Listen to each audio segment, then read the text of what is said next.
So, ayan, sa lahat ng mga taga Pampanga dyan, guys, saludo ako sa inyo. Alam nyo ba bakit? Yung gobernador nyo, mayor nyo, hindi kayang bayaran ng mga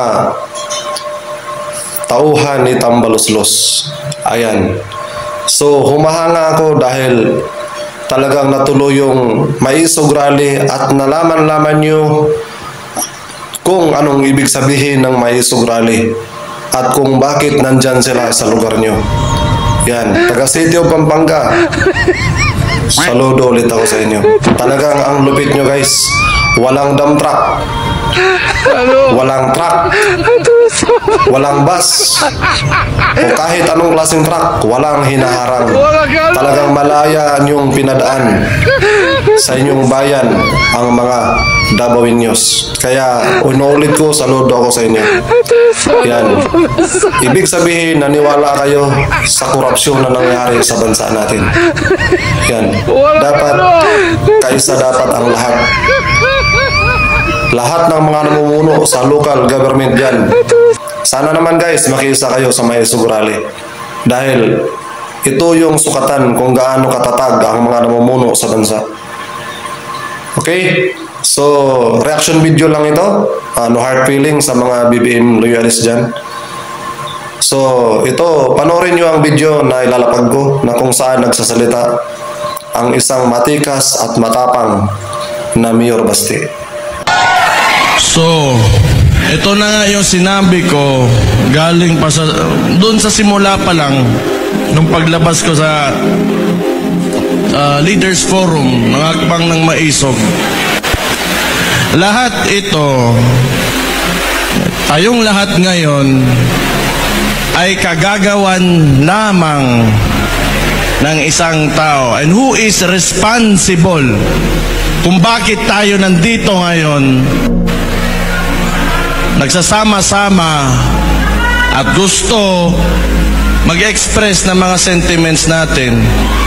Sinabi ko yan, simula pa lang, wala sanang ganito kung maayos lang yung presidente natin.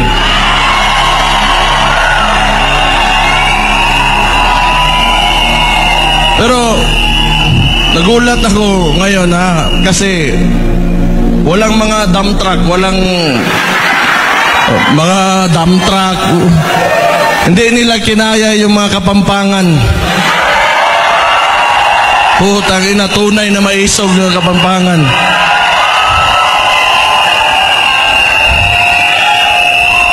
Pumunta kaming Dumaguete, bigla na may mga dump truck. Simple lang naman yung hinihingi namin. Hindi naman siguro lahat ng tao o may tao sa mundong ito na tama lahat ng ang ginagawa. Yung gusto lang natin is the right to express ourselves. At yun na lang yung hinihingi natin, ayaw pa. Baka ang sunod niyan, hindi na tayo pwedeng huminga. Ano bang problema talaga ng... It's a very confusing administration, actually, sa totoo lang.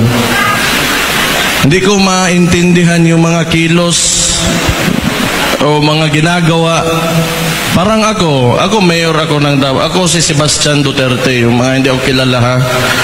Ako yung mayor ng Davao. Ngayon,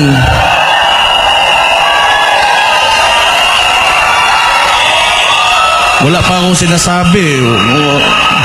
Sandali lang, pagsalitain na naman ako. Yung ganito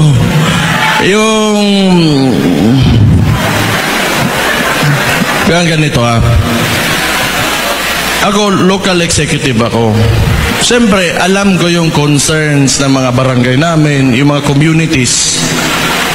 Ang problema, na dahil siguro, kasi nagsasalita nga ako, not really against, but I'm just pointing out, tinuturo ko lang naman yung yung mga kailangan ayusin.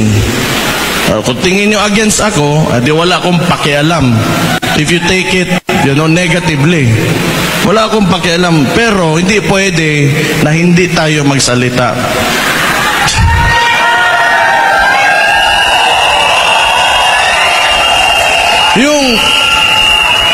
Hindi ito rule of a single person.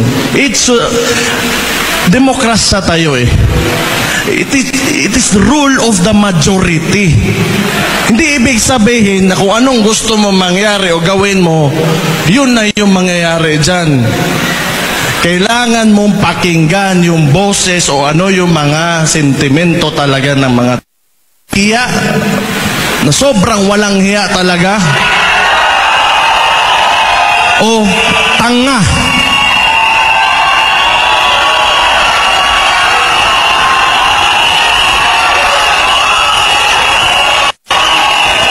So ayan, kung ikaw ay isang maisog, ayan, hinihiling ko na mag-subscribe ka sa aking YouTube channel para updated ka sa lahat ng aking i-upload. Ayan, sa aking mga reaction video. Kung sa maisog rally nandyan ka, talagang saludo din ako sa iyo. Ayan, maraming salamat sa nanonood sa reaction video ko at sana lahat po mag-subscribe. Salamat.